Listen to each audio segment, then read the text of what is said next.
रौनकपुर नाम के एक शहर में राजा रौनक सिंह का राज हुआ करता था। वो हमेशा अपनी प्रजा के हित में कार्य किया करते थे। वहाँ की प्रजा बहुत खुश रहती थी। एक दिन गिद्ध आकाश में भूतिया पेड़ के बीज लेकर उड़ रहा था। जैसे ही गिद्ध रौनकपुर पहुँचा तो उसके मुंह से एकदम बीज रौनकपुर के बीचों बीच गिर गया।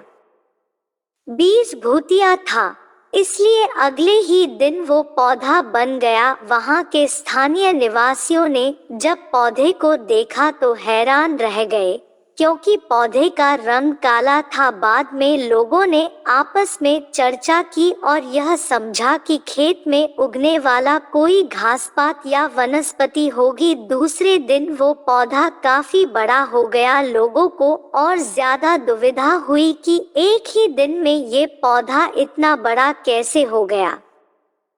होते होते वो पौधा तीसरे दिन पेड़ बन गया। समय बिता और लोग भी तेजी से बढ़ने वाले पौधे के बारे में सोच सोच कर परेशान हो रहे थे। वो इस मामले को राजा के पास लेकर गए। ऐसे जादुई पौधे का पता चलते ही राजा तुरंत उस जगह पर पहुंच गए। राजा को जैसे ही पता चला कि एक काले रंग का पौधा 3 दिन में पेड़ बना है, तो वो भी उस पेड़ को हैरानी से देखने लगे।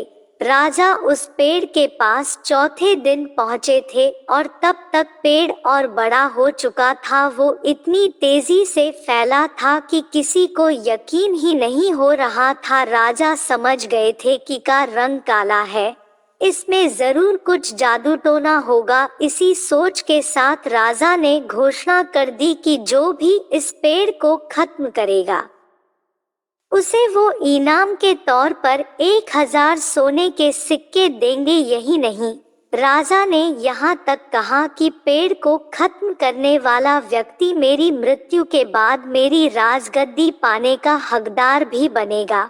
इतनी बड़ी घोषणा सुनने के बाद हर कोई पेड़ खत्म करने के लिए अपना दिमाग लगाने लगा। राजा के सारे चतुर मंत्रियों ने भी तरकीब लगाई, लेकिन पेड़ को कोई भी नष्ट नहीं कर पाया।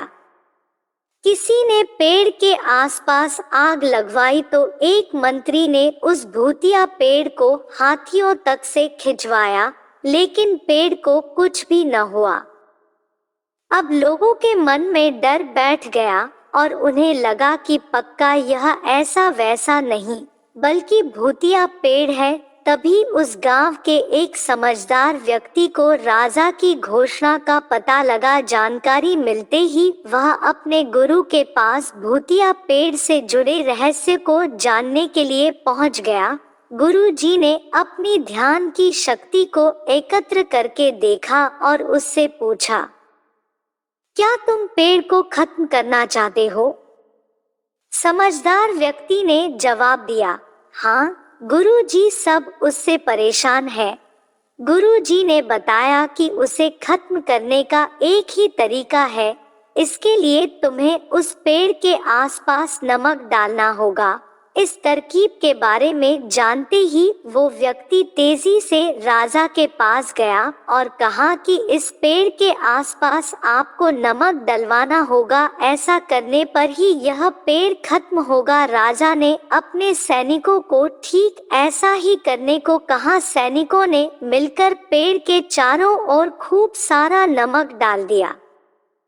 नमक डालने के एक दिन बाद ही पेड़ का आकार कुछ कम हुआ। होते होते 5वें दिन तक पेड़ एकदम छोटा हो गया। उसके बाद गलकर वो गायब ही हो गया। उस व्यक्ति की तरकीब काम कर गई और राजा ने खुश होकर उसे इनाम की 1000 सोने की मोहर पहले दी। उसके बाद एक पत्र दिया जिसमें लिखा था कि वो राजा के मरने के बाद उनकी गद्दी को संभालेगा। वो समझदार व्यक्ति खुश होकर अपने घर चला गया। कहानी से सीख, ऐसी कोई मुसीबत नहीं होती जिसका समाधान न किया जा सके। जरूरत है तो बस धैर्य और समझदारी की।